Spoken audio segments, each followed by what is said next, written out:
Hey guys, welcome to Tyson's Fitness Tips Podcast. If you want to lose weight, increase your energy, improve your health and fitness, and look your best, then you have come to the right place. My name is Tyson Brown. I'm a personal trainer, and my job is to help you transform your body by sharing with you the most up-to-date information on health and fitness. I'm going to distill it all down for you into bite-sized actionable steps that you can take immediately to see results quickly. Now, every Tuesday and Thursday, you can expect a brand new episode, which will be a mixture of interviews with top experts from around the world in the fitness space, and as well as solo episodes from myself, sharing with you exactly what action steps you need to take to transform your health, your body, and your life. Also, don't forget to listen all the way to the end of the show, because in the middle, I'm going to share with you a time-saving tip, and it might just be a game changer. I know you're short on time, and this one can save you a lot of time and a lot of energy. So, let's get into the show.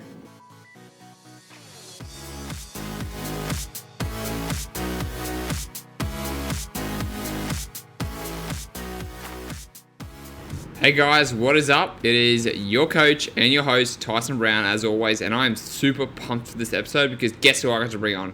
I got to bring on a guy who I look up to very, very highly in this industry, and his name is Ben Greenfield.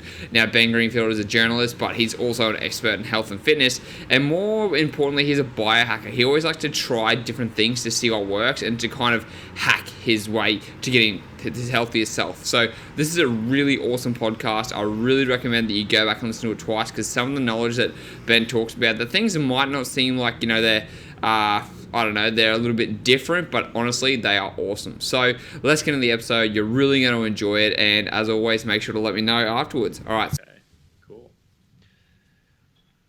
So basically, you want to know kind of how I set up my morning specifically to enhance like fat loss and staying lean. Yeah, Ben, I think a lot of the guys who are listening here, they're going to want to know, they always struggle with trying to keep a lean body or trying to lose that belly fat. And you've talked about it on a couple of episodes, which is why I wanted to bring it here, because it sounds like you've kind of got this down to a science in a way that's working best for your body to help keep you lean and not gain any stubborn belly fat. So why don't you give us an idea about what your breakfast, what your day looks like when it comes to eating? Yeah, it's not about eating as much as I would say that is about timing. So I discovered this little trick that I'll share with you back when I was racing for Ironman triathlon. So I spent like a decade racing, and dude, you got to stay so lean for that sport. Your power to weight ratio has to just be spot on. So not only did I have to maintain kind of like this lean triathlete type of look, but pretty low body fat percentage too. I mean, because every little bit freaking adds up when you're racing and trying to race at the level I was racing at. So for me, it wasn't about me being like overweight and obese. It was more about, for me, just like performance. And granted, aesthetics kind of came along with that. Like I looked good with my shirt off just because I was low body fat and I was lean and had some amount of muscle. But ultimately, what I did, and what I still do, a lot of people come up to me and they're like, dude, I want to get rid of this last little muffin top. I want to get rid of this last little bit of fat I can pinch around my belly button. I just, I feel like I'm lean, but I can't kind of get to that next level, like, veins in your abs type of look. And what I tell them is this. So first of all, you have to do every single day. And this is advice for guys. For women, you kind of have to modify this because women tend to have some hormonal issues with exercise in an intermittent fasted state. And so I'll modify this for women and make sure they have some fats in their system rather than a complete fast. But for guys especially, you do an intermittent fast, meaning every single 24-hour period, you go 12 to 16 hours without eating. Okay, so that might mean when you finish dinner at 8 p.m., you don't eat again until 8 a.m., and preferably you don't eat again until closer to like 10 a.m.-ish. I find that's a pretty good window, right? You finish up dinner and everything by around 8 p.m., and then you just maybe you go to work and you have breakfast at work, but it's more of a mid-morning breakfast. Or if you work from a home office or you're a student or whatever, you just freaking wait to eat breakfast. And it sounds theoretically simple, but I'm always shocked at the number of folks I talk to who are like, yeah, I'm intermittent fasting. I did have a glass of wine at 9, and I did have half of a dark chocolate bar at 10. And I did put like a little bit of MCT oil and a little bit of creamer and a little bit of a sweetener in my coffee. And I had 2 cups at 7 and then another cup at 8. But other than that, I was fasted. No, it's got to be like freaking fasted. It's like, it's not rocket science. You just don't freaking eat calories during that intermittent fasted window. Coffee is okay if it's black, right? Green tea is okay. And as a matter of fact, caffeine can enhance fatty acid utilization. So I'm more of a fan of having coffee or green tea while you're in that fasted state. Just don't put shit in your coffee. It's that simple, right? So you do that. You have your intermittent fast, preferably some kind of caffeine on board. And then what you do is you do about 20 to 45 minutes of exercise at a lower intensity, aerobic, more of like a fat burning conversational zone while you're in that fasted state. Okay, this would mean like a walk in the sunshine where you're getting your vitamin D and your fresh air. I'm a fan of, when possible, having cold be a factor because cold amps up the conversion of the adipose storage tissue into metabolically active brown fat. So I'm a big fan of like a swim. Even if I do a walk or an easy bike ride, I always finish with like a dip into the cold river or a lake or a cold shower for like 2 to 5 minutes. Any type of cold that's kind of like paired with the aerobic exercise is a perfect 1-2 combo, especially if, like I already mentioned, you've got some caffeine in your system, like from green tea or coffee. So you're intermittent fasted, you haven't eaten for 12 to 16 hours. You're doing, at some point during that window, preferably in the morning, 20 to 45 minutes of easy conversational exercise. And if you're not doing that exercise in the cold, then you finish it up with a cold shower or a cold soak or any type of cold exposure for about 5 minutes. Cool. And that's it. That's the whole protocol. And you can stay freaking lean year round. But I do that. I mean, dude, Thanksgiving Day, Christmas Day, you name it. Like, that's just my protocol. 365 days a year. Now, the reason you don't do the hard exercise, the only time I'll do hard exercise in the morning is if I'm at a conference or I'm at some kind of event and it's like, that's my window to exercise, right? Somebody's like, you're going to be busy the whole day. There'll be parties and stuff going on tonight. So I'll be like, okay, the half-hour morning window, I'm going to be doing barbell cleans and treadmill sprints and burpees, right? But the problem with doing that all the time in a fasted state in the morning is you get this huge spike in cortisol, and your morning cortisol already has spiked due to sunlight. If you have coffee, it elevates that even more. It's just your natural circadian rhythm. And the problem is once you go hyper cortisolic like that in the morning, your appetite goes through the roof until lunchtime and often even after. You get stressed out and you tend to kind of eventually, I see this with a lot of guys, if they combine intermittent fasting with a hard morning workout, they lose their morning wood, like their testosterone goes down. But then if they do the intermittent fasting with just like some kind of easy aerobic workout and save the hard workout for later on in the day when you're fed and primed and ready for a hard workout, you tend to maintain pretty good hormonal status. So the idea in an ideal scenario is it's the aerobic conversational exercise in a fasted state in the morning, and then you save all the hard stuff for the afternoon or the early evening, which is when your body temperature peaks and your reaction time peaks and your grip strength peaks and all this other stuff peaks that make doing a hard workout later on in the day advantageous anyways. Okay, cool. So like, what was that, sorry? I didn't say anything. Oh, sorry, I thought you cut out. So like saying like, wait till later on in the day if you can, like after work type of thing, to be able to have your hard weight training workout, because it's going to be the most beneficial thing for you because you actually have an increase in strength, grip strength, and just overall you're going to have a better performance. Like once you actually get on that cycle, though, it's not going to happen overnight. People have got, if they're used to working out in the morning, they've got to kind of shift that, and their body's actually got to get used to working out at that time. Is that right? Yeah, you got it. Cool. So actually, like, it's funny you saying that because recently, probably in the last couple of weeks, I always used to weight train in the morning, but because like weight training was so easy to me, so what I decided to do, I'm like, okay, Ben's saying that your performance increases after lunch, so I've actually pushed that further away, and not only has it helped with my lifting, I've actually become more productive because I'm most productive in the morning, so I get a lot more done until like 12 o'clock. I'm like, okay, cool, it's time to go and lift some weights now, and like just that shift has not only been better for weight training, but also for my productivity too, which is a cool little thing. Yeah, it works out well. And, it's one of those deals where for me to do my weight training or my high intensity interval training or both, like I do a lot of concurrent training because I still race professionally for obstacle course racing. And so what that means is a lot of times my weight training is combined with cardio, right? Like last night's workout, I was doing neuromass training. You familiar with that at all? No, I'm not. I am familiar with it, but I don't think my listeners would be familiar with what that is. Yeah, it was developed by a guy named John Bruni. A very simple concept. You start off with a very slow grind, like a squat that's like a 5 count down, 5 count hold, 5 count up, 5 count hold. So you'll do like, decent amount of time under tension for that, like say 90 seconds, right? So it's like, 5 to 8 reps of a pretty super slow squat. And then you drop into an isometric hold. So either get out from under the bar and just drop into like a body weight isometric squat or a wall squat or anything else where you're doing an isometric hold. And you just hold it until the burn is just like out of sight, right? So 30 to 60 seconds, you hold the isometric position.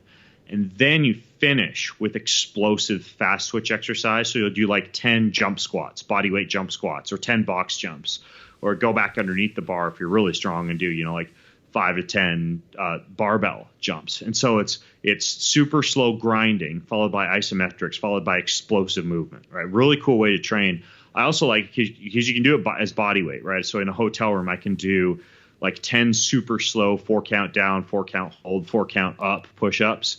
And then I can hold the bottom of the push-up position for 60 seconds and then do like 10 super explosive clap push-ups.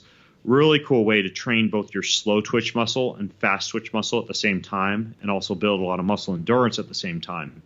But when I'm like last night's workout, getting back to combining strength with endurance, I was doing a neuromass set for each body part, right? So like chest, shoulders, back, squats, and deadlifts. And so my protocol was I was doing chest press, pull down, shoulder press, deadlift, and squats. But after each neuromass set, I was doing a 60-second sprint on the treadmill, right? So that's a typical workout for me, is going back and forth from the strength to the endurance like that. And the cool thing is, for me to save a hard workout like that for later on in the day, it pairs well with my nutrition protocol, which is as follows.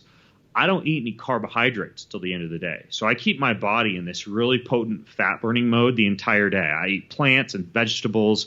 I eat fats, avocados. I do moderate amounts of protein, right? Like I had a little pea protein with my shake this morning. I'll have like a little bit of sardines over my lunchtime salad, probably a handful of cashews as well. But really, I'll eat 0 to almost non-existent carbohydrates till the very end of the day. And then for dinner, when my metabolism is primed and my glucose transporters are elevated and my insulin sensitivity is up and my muscle glycogen stores are kind of tapped out a little bit, and even my liver glycogen stores are a little bit empty because I've done that hard afternoon and evening workout, that's when I will eat as many carbs as I want. Sweet potatoes, yams, parsnips, carrots, beets, red wine, dark chocolate, you name it. So I refill all my energy stores, but the carbohydrates don't wind up going into the liver and spilling out and getting converted into triglycerides. They don't wind up spiking my blood sugar. They don't wind up causing a lot of metabolic issues because my body is ready like a sponge to soak up all those carbohydrates because I've done that hard afternoon or evening workout. So it all kind of sets itself up for you to be really metabolically healthy when you do like the fasted, easy morning cardio, and then you save your hard stuff for the end of the day. And then you also save all your carbohydrates for the end of the day. Okay, so sticking to more vegetables, healthy fats, and like obviously use protein to keep you full during the day, and then have that refeed, like people say at the end of the day, just to, like you said, replenish the muscle glycogen, and kind of just, well, I guess because you have such an abundant amount of carbohydrates too, it can actually also, I've heard that it helps with sleep too. Is that right? Yeah, you get a serotonin release from the carbohydrates in your system. That's one of the things it wakes up a lot of people who are trying to follow like a strict ketogenic diet or restricting calories and carbohydrates as they'll wake up at like somewhere between about midnight and 2 a.m. with low blood sugar. And that all goes away when you have your carbohydrates with dinner. So you could still, a heavy meal at night will disrupt your deep sleep. But for me, I'm working out at about usually 5:30 or so. Mm-hmm. So I'm done with my workout around 6:30. And usually I'll have dinner. I'll start dinner no later than about 8, right? And I go to bed about 10:30. So if I'm done eating dinner about 8:30, I've still got a couple of hours for the food to digest and kind of, for me not to go to bed with a big like food baby and my core temperature all elevated from digesting food. So even eating late like that, it's unless you're pushing it really close to bedtime, it's not going to disrupt sleep.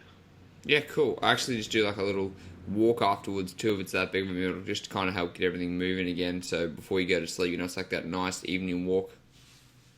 Yeah, like a postprandial stroll is really good.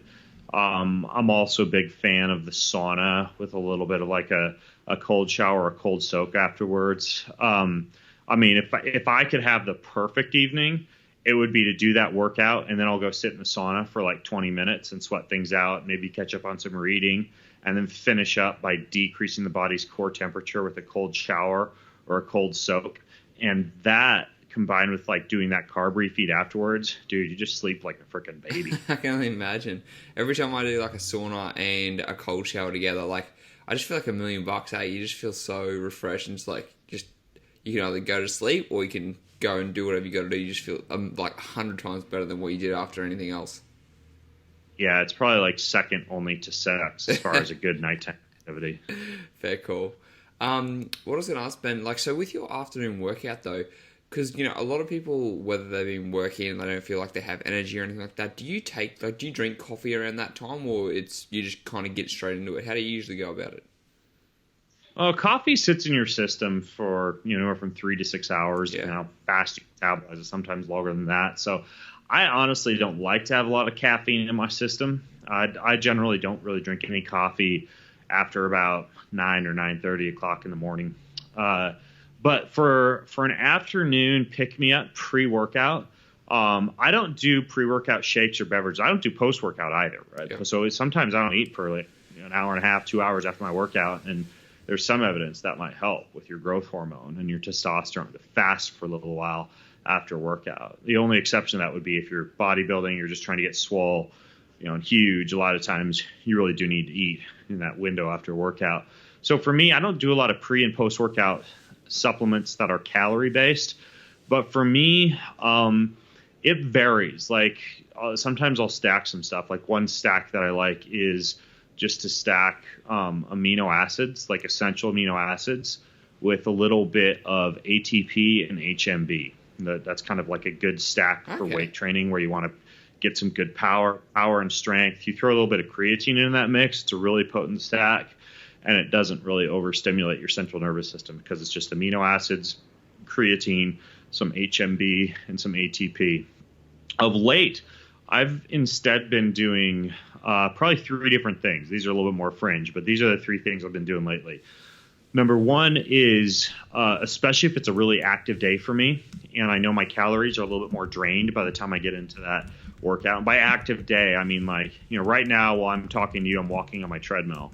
And if I've got like 4 podcasts lined up during a day, sometimes I'm just like walking 6 miles while I'm at work.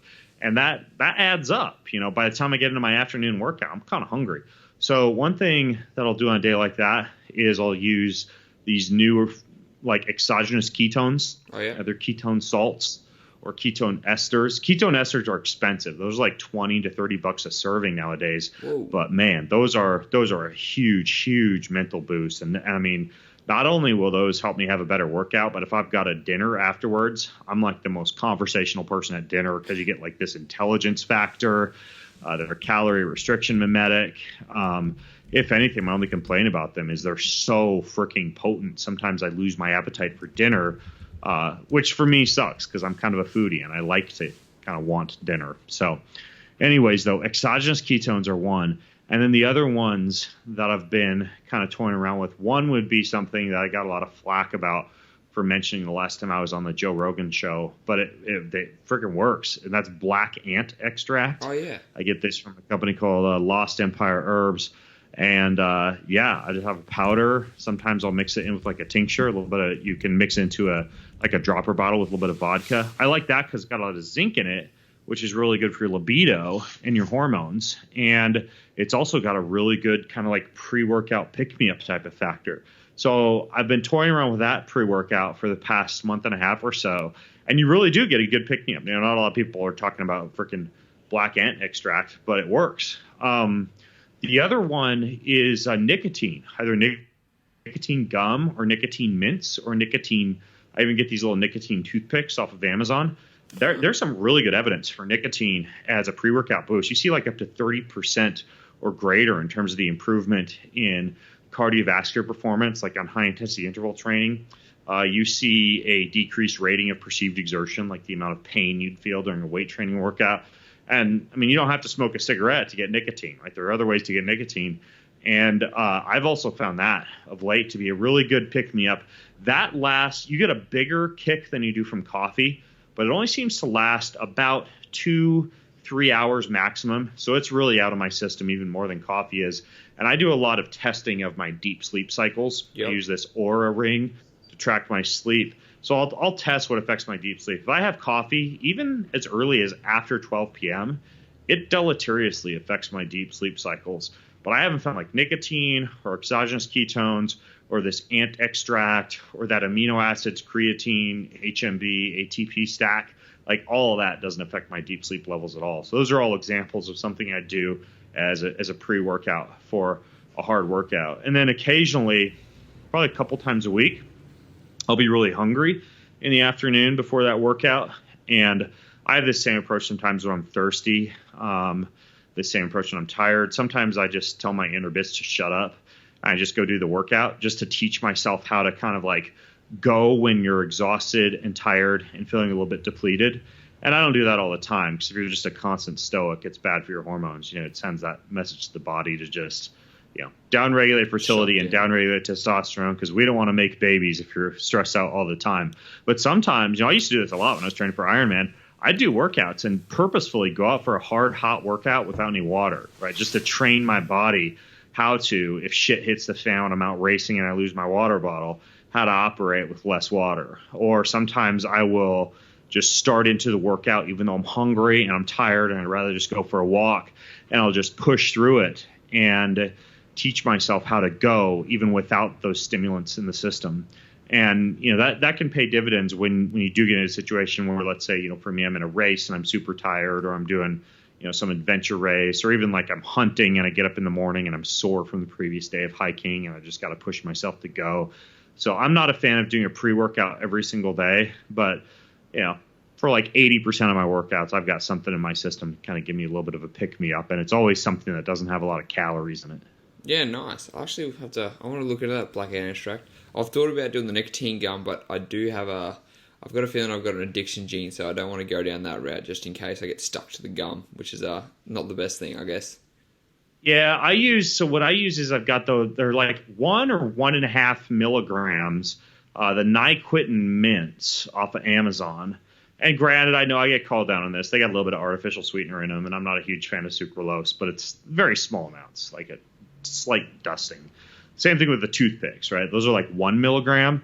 And I just tell myself, hey, this is your allotment for the day. And it's not so much nicotine that you get addicted to it. I've got friends who are addicted to like nicotine spray, and you're just with them and they're just doing nicotine spray all the time. Wow. And I think that's like 3 to 5 milligrams of spray. So if you're doing just trace amounts, kind of microdosing with it, it's the same with a lot of these psychedelics like LSD or psilocybin or whatever. The Silicon Valley execs, there's some of them using this stuff every day.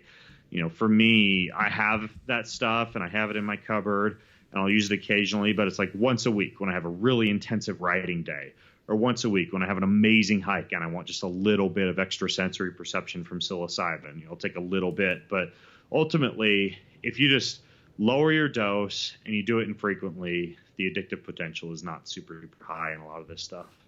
Ah, there you go. Well, I'm convinced now. I'll go and try and see how it goes. What about music, Ben? Like, do you chuck in, like, because I'm not, obviously, I also don't tell a lot of people to take caffeine after, 12 or 2 o'clock, depending on what time they go to bed. So, like, do you kind of listen to some type of music that helps you put you in a better state too? Or do you train without music? What's it like for you? I don't train, like 9 times out of 10, if you see me wearing something when I'm working out, it's a podcast or an audiobook just because that's kind of my time to be able to catch up on learning. And it's hard to do squats with a book in your hand. So I just put the book in my ears. Yep. And it was hard because I used to be big time into, I'd listen to a lot of techno when I work out, you know, like Tiesto and Paul Oakenfold and Moby, you know, and some of these like just driving techno background beats. And they certainly help. You know, music has a proven performance enhancing effect in terms of decreasing your rating of perceived exertion and increasing your ability to push and keeping you motivated.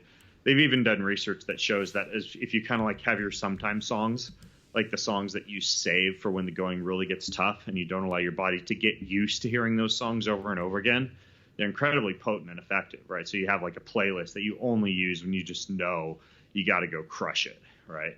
And I'll do stuff like that typically when I'm racing, like before a race, as I'm warming up for like a Spartan race. Like I'll be traveling to Boise this weekend, and I'll be racing 5 miles through the trees and the hills there, you know, hauling buckets and crawling through barbed wire and climbing ropes and you know, going up steep ass hills. You know, I'll be listening to some driving tunes and some motivational music before a race like that.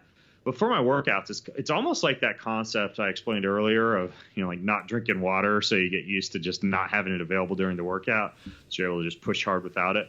I a lot of times will do some pretty hard workouts, and I'm listening to a freaking audio book or, you know, the droning voice of some TED Talks, you know, while I'm working out. And mostly it's not because I'm opposed to the idea of music during a workout. It's more just because that's my chance to educate myself, so I just do it. Yeah. And then I've always got music on hand just in case. Like, just in case it's like, oh my gosh, I can't motivate myself right now. Then I'll flip to a music track and I'll put that on and go. But most of the time, I'm not using music as much of a pick-me-up. And then in the evenings to put me to sleep, I do listen to like some relaxing artificial intelligence type of music made by this company called Brain FM. I interviewed these cats on my podcast, and they're pretty smart. They create these beats for like focus and for creativity and for rest and relaxation. So I listen to their sleep tracks just in some headphones or just next to my bed before I go to sleep. And I also usually will play a little bit of guitar or ukulele, like something nice and easy before sleep. But yeah, I can't say that during the workout I rely heavily on music. I used to just be hardcore into music while I worked out, and I just kind of trained my body to be able to push hard, even if it's just a podcast or something. Yeah, that's cool. That's it's one thing that I like I said, you know, you save for the times you really need it, and it's like, because I do like 3 weeks of caffeine and then 1 week without caffeine, and then on that 1 week, that's when I'll use the music to kind of just get me in that zone to go in there and push. But apart from that, like I said, it's listening to the audiobooks or podcasts, or it is a good time to be able to educate yourself while you're actually training. Yeah, exactly. In regards to that, like, you know, talking about training, talking about doing your fasted cardio in the morning, the cold soaks, like, what are three daily biohacks that are essential for you that you would do every single day to help just have a good day in general? Cold shower would be one. Shower or a cold soak. That would definitely be one. Sometimes I'll do a couple of those just because of the nitric oxide release and the conversion of white fat into metabolically active brown fat, and the improvement in the tone of your vagus nerve, which is really good for your stress resilience and your gut health. So that's one.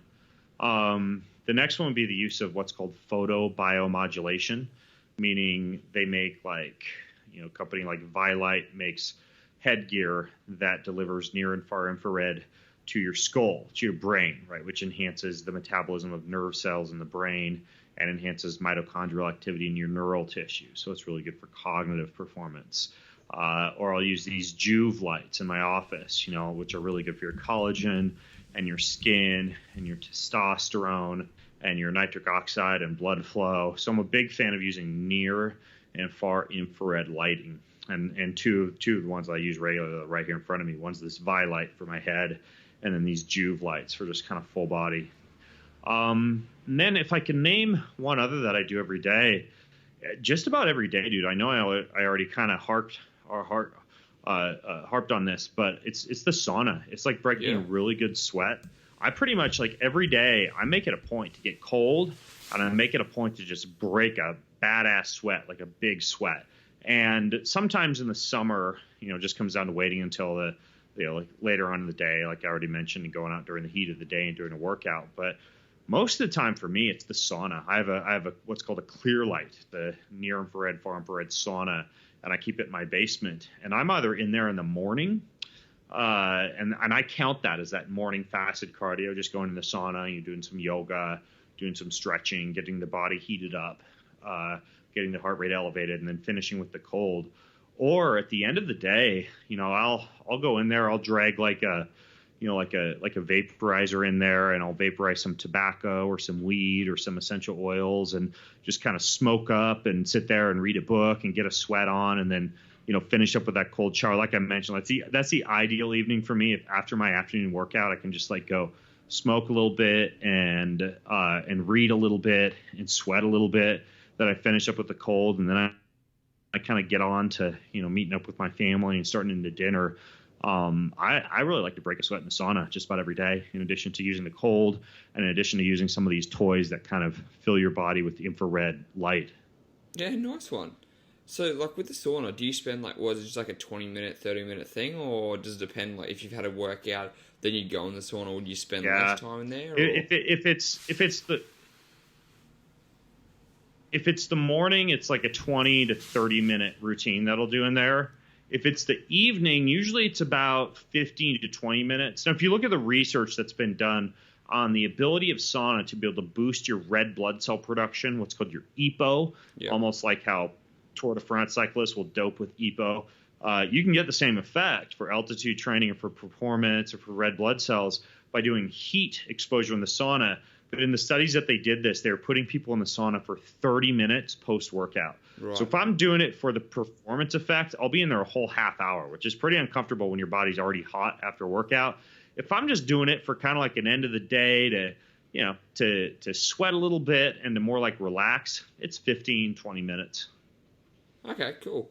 And then so you obviously, you read in there, or you listen to an audiobook, or you'll do something to kill that time in there too, right?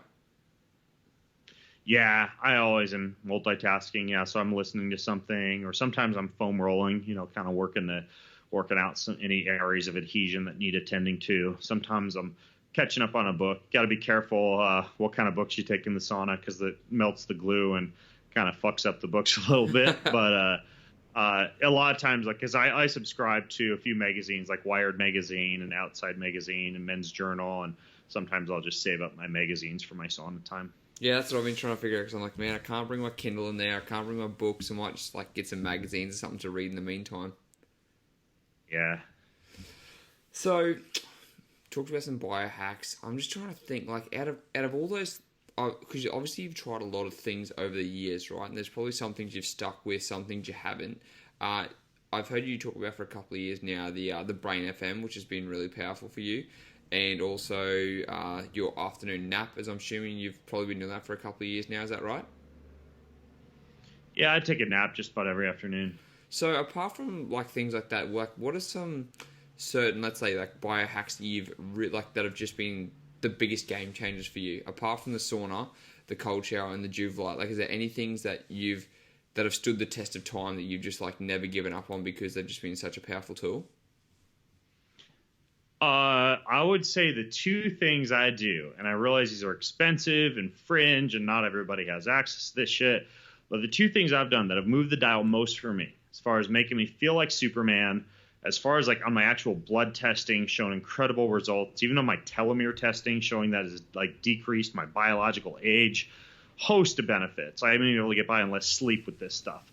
One would be, each week now, I'm doing nicotinamide adenine dinucleotide injection. That's called NAD therapy. It's fantastic for your mitochondria. It's kind of like the new darling of the anti-aging movement. Most people are using supplements, what's called nicotinamide riboside, or NR, which is a precursor to NAD. And it's an okay way to get your NAD, especially if you don't want the expense and hassle of the injections. But I literally have a doctor send me a little vial of NAD, and I do one per week, and I just inject it myself right into my vein. That's one thing, and it's a very uncomfortable injection. Makes you feel like your whole body's on fire, like you're getting punched to the gut, and you got to kind of box breathe your way through it. But once that injection is done, you feel freaking amazing.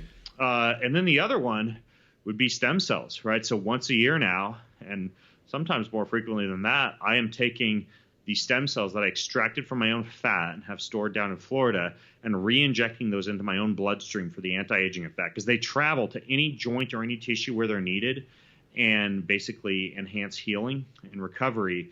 And even the stem cell theory of aging is based on the idea that as you age, you lose your pool of stem cells. And if you figure out a way to keep those elevated and active, you're almost like giving the middle finger to aging, so to speak. So, my hair, my skin, my nails, people have commented that I look like I'm 18 years old now, and I'm 37, and I feel like my face is reverse aging. So it's pretty crazy. But I would say the two most potent things I'm doing right now would be NAD injections, which if you didn't have access to those, you could just take nicotinamide riboside, which is a supplement. Thorne makes one called Niacel. True Niagen makes one as well. And then doing the stem cells. And again, if you don't have the expense or the budget for the stem cells, eat stuff that supports your stem cells, right?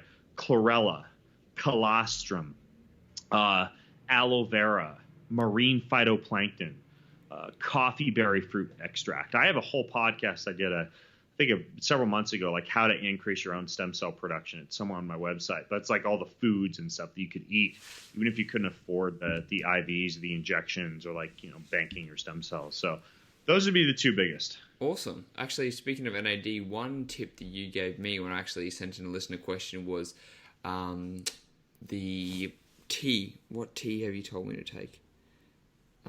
Pau d'Arco bark tea. Yep, with some sunflower lecithin. So that's one thing that I've been doing every single morning, which has been pretty cool. I haven't noticed crazy effects, but I know for just having it to increase my NAD is going to be one thing I can do, and that's a cheaper way too.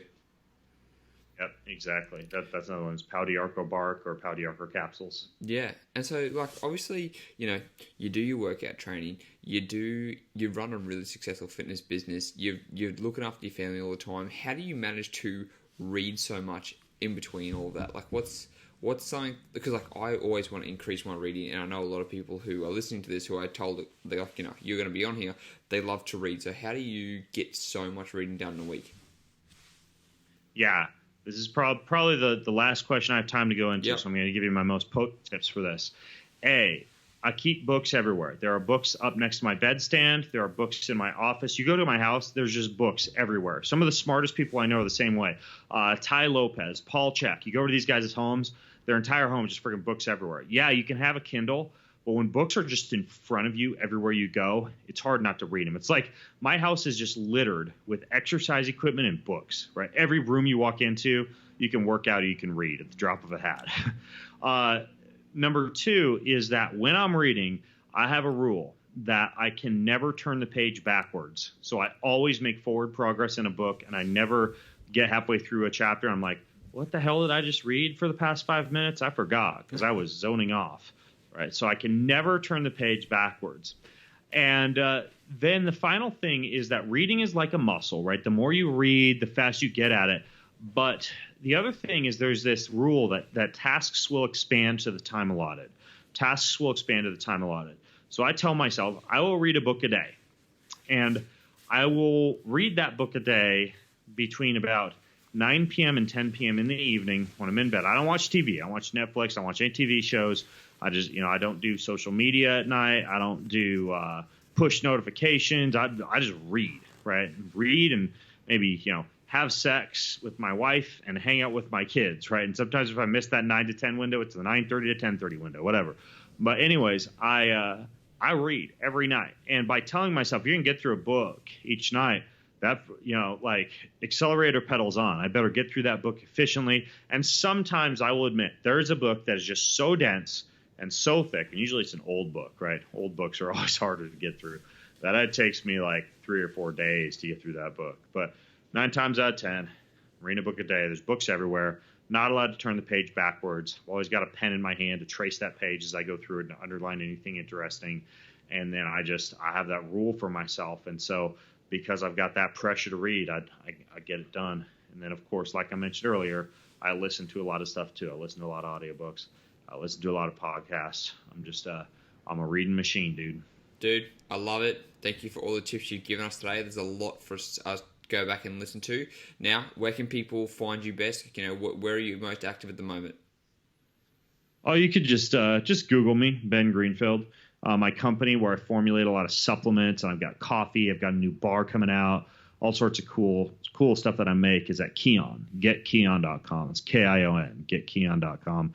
And then my blog is just bengreenfieldfitness.com, where I got a podcast, articles, all sorts of fun stuff over there. For the past 10 years, I've been writing and podcasting. So pretty much any topic you want to search for, you can find on my site. Wicked. Guys, I'm going to link all of that up for you in the show notes, so make sure you go back and listen to this again, because this was a fucking awesome episode. Ben, thank you so much for coming on. One more